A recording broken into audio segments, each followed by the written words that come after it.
Welcome back. In this video, I will give you an introduction to Q with an example. Now here is a scenario that there are three computers and all these three computers have been linked to a single printer. The computer 1 wants to print the document doc1. Similarly, doc2 is requested by computer 2 for printing, and here doc3 is requested by computer 3 for printing. Now look at this clock here. Suppose it's 8 a.m. and doc1 sends the data at 8 a.m. for printing. Now suppose this doc1 will require 5 minutes for printing. It's a long document, right? So doc1 will start printing here and the clock will start running. And when it's 8:02, doc2 has been sent by the computer 2 for printing. But the doc1 is still printing there. So doc2 will be waiting over there in the buffer of the printer. Now the clock starts running now and it's 8:03 when computer 3 has sent the document for printing. Now this doc3 will be waiting after doc2, right? Now you see here it's 8:04 a.m. and when it's 8:05 a.m. the doc1 will complete and doc2 will start printing now and doc3 will move forward for the next chance. So this waiting buffer over here where doc2 and doc3 were waiting in the printer for the printing purpose is a queue.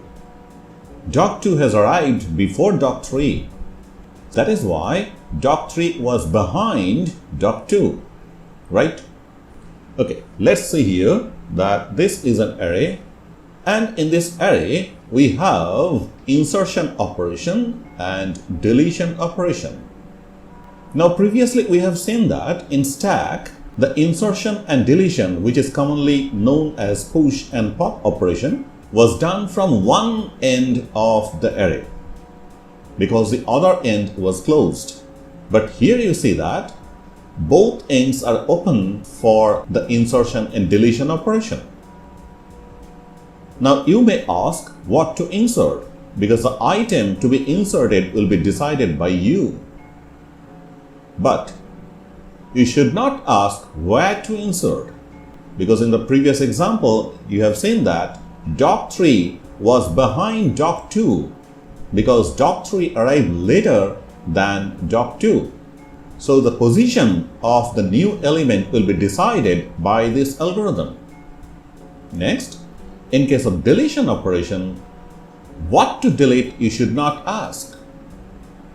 And from where to delete also you should not ask. If you want a deletion operation, the front element will always get deleted, right? So actually you are maintaining here FIFO, that is first in, first out. So whichever is getting inside will come out first. In case of stack, we learned that the algorithm follows LIFO, that is last in, first out. So whichever is going last inside will come out first.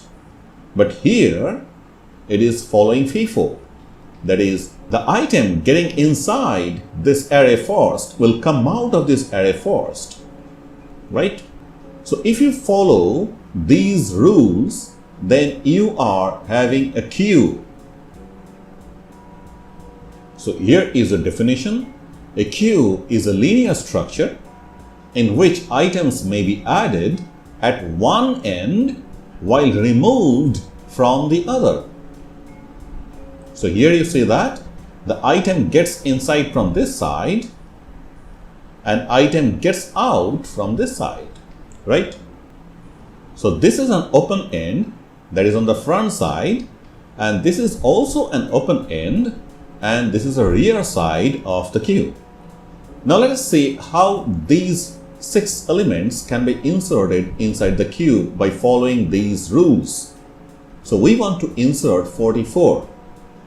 Now here we will have 2 variables that will take care of the front element index and the rear element index. The name of the front element index will be the front, and the name of the rear element index will be rear, right? So initially, this front and rear, these 2 variables will carry -1 because the array is empty now, right? Now when 44 will be inserted, then front and rear will be here at 0th index, because if 44 is there and it gets inserted here, then there is only one element in this array, and that element is at 0th index. So front and rear are both at 0th index. Next, we want to insert 55 in this array. Now, how will you come to know the proper location of 55 in this array? So that is guided by the rear variable. At this moment, rear is at 0. So increment rear to 1. And by following the rear's index, place 55 over there. So you can see that 55 is just behind 44. Similarly, if you want 33 to be inserted in this array, increment rear by 1 so that rear is at index number 2 and insert it at the rear's index. So you can see that 33 is just behind 55. So 77 will be at 3rd index, 22 will be at 4th index, and 66 will be at 5th index. So in this way, you can insert items by this open end, which is the rear end of this array. In case of deletion, what you can do is that increment front by 1. So now front is standing at index number 1. So we will say that the queue starts at index 1 and ends at index 5. Let the data 44 be there at the 0th index. It doesn't matter.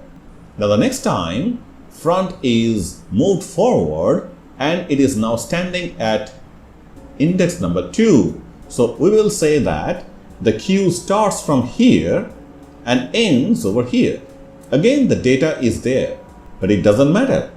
What matters is that where is the front and where is the rear. So the size of the queue is determined by the positions of the front and the rear variables.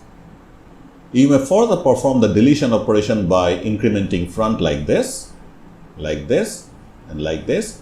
So if front and rear is at the 5th index, so we will say that there is only one element in this queue, and that is 66, right? This is a generic operation of queue using array. Now we will see how we can implement queue using linked list.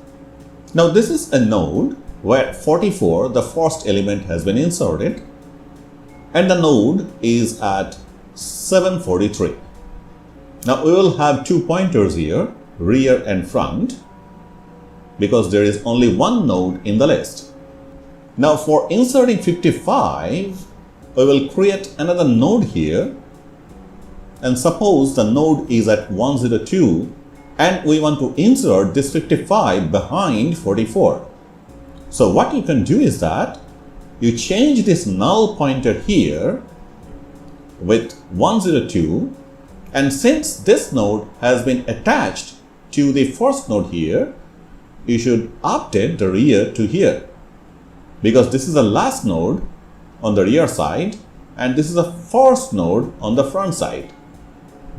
Similarly, if you want to insert 33 behind 55, then you may have this 33 inside another new node, which is located at 784, and you update this null pointer here so that it can point to 784 like this, and the rear pointer will be updated to this new node at 784.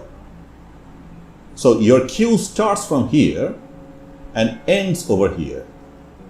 So you can see that every time a new node is attached to this list with the new data inside, it is following the insertion rule properly, right? Now, in case of deletion, the front node must be deleted, right? So if this node at 743 will be deleted, then the front pointer will be pointing to 102 now, right? So here it will go like this. And you already know from the linked list videos how to delete a node from a list. And now I will say that the queue starts from here and ends over here. So these are the two ways you can implement queue using array and using linked list. So here is the definition you have got, and you have insertion operation, you have deletion operation, and you maintain the first in first out rule. And using array, you have front and rear variables. And using linked list, you may use a start pointer for deletion, because start always points to the first node of the list. And for insertion, you have to find out the last node using the temp. I hope you have viewed the videos on linked list, how to find out the last node using the temp pointer. If you missed those videos, then please have a look to the linked list playlist. In the next video, we will learn how to insert item into queue.